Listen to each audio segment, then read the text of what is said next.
22 September থেকে ওষুধের দাম কমার জন্য সাফ নির্দেশ ছিল সিডিএসসিওর, কিন্তু আদৌ কি জিএসটির নয়া হারে ওষুধের দাম কমলো? বাজারের বাস্তব চিত্র দেখতে বেরিয়েছিল জি 24 ঘন্টা। জিএসটি ফ্যাক্ট চেকে চাঞ্চল্যকর তথ্য, এক এক্সক্লুসিভ রিপোর্ট।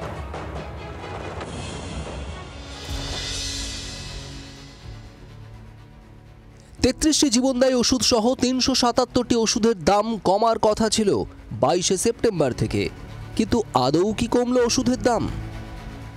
22 তারিখ থেকে ওষুধের উপরে নয়া জিএসটি রেট ইতিমধ্যেই ইমপ্লিমেন্টেশন হয়ে গেছে কলকাতার বেশ কিছু জায়গায়, কিন্তু এখনো পর্যন্ত যারা ছোট ওষুধ ব্যবসায়ীরা তারা কিন্তু কোনোভাবেই সাধারণ মানুষের উপরে যে জিএসটি যে ছাড়, ওষুধের উপরে যে দাম কমানো হয়েছে সেই সুবিধা তারা দিতে পারছেন না। কারণ কেউ কেউ বলছেন তাদের হাতে এখনো পর্যন্ত ওষুধ কোম্পানি থেকে যে ওষুধের তালিকা, নতুন ওষুধ এখনো পর্যন্ত এসে পৌঁছায়নি, যে কারণে তারা একেবারে যে নতুন যে স্ল্যাব, সেই স্ল্যাব অনুযায়ী কোনোভাবে ওষুধে কম দামে বিক্রি করতে পারছেন না। কারণ তারা বলছেন যে তাদের আগে ওষুধ কেনা রয়েছে।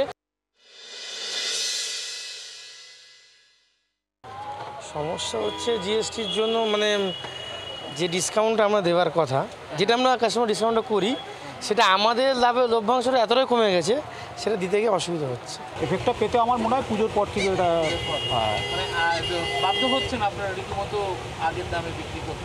যেহেতু আমাদের কাছে সেইভাবে কোনো রকম ইনস্ট্রাকশন বা কিছু আসেনি বা আমরা পাইনি, এই জন্য দিতে পারছি এই মুহূর্তে পাচ্ছি না, যেভাবে আছে সেভাবেই করা হচ্ছে আপাতত। আমাদের কাছে এখনও এমআরপি মানে যে কারেকশান হয়ে মালটা আসেনি, আমাদের তো পুরনো এমআরপিতে মাল কেনা, কিন্তু আমাদের বলে দেওয়া হয়েছে যে আমাদের যে নতুন এমআরপি যেটা ঠিক করা হয়েছে ওই এমআরপিতেই মাল বেচতে হবে। যদিও রাজ্যের ওষুধ বিক্রেতা সংগঠনও ওষুধ বিক্রেতাদের নির্দেশ দিয়েছিল 22 সেপ্টেম্বর থেকে ওষুধের দাম কমাতে।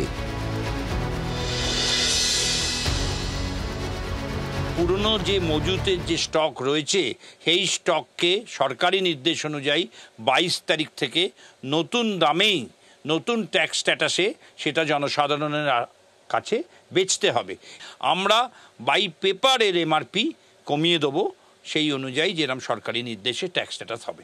নতুন দামে যদি ওষুধ দিতে হয় তাহলে তারা বিপুল ক্ষতির সম্মুখীন হবে, যার ফলে একেবারে পার্ক সার্কাসের একাধিক ওষুধের যারা ব্যবসায়ীরা রয়েছেন তারা কোনোভাবেই নতুন জিএসটি যে রেট, সেই রেটকে ইমপ্লিমেন্টেশন করছেন না। তারা বলছেন বেশ কিছুটা সময় লেগে যাবে এই নতুন রেট অনুযায়ী ওষুধ বিক্রি করার জন্য। ক্যামেরা পার্থবালের সঙ্গে অয়ন শর্মা, জি 24 ঘন্টা।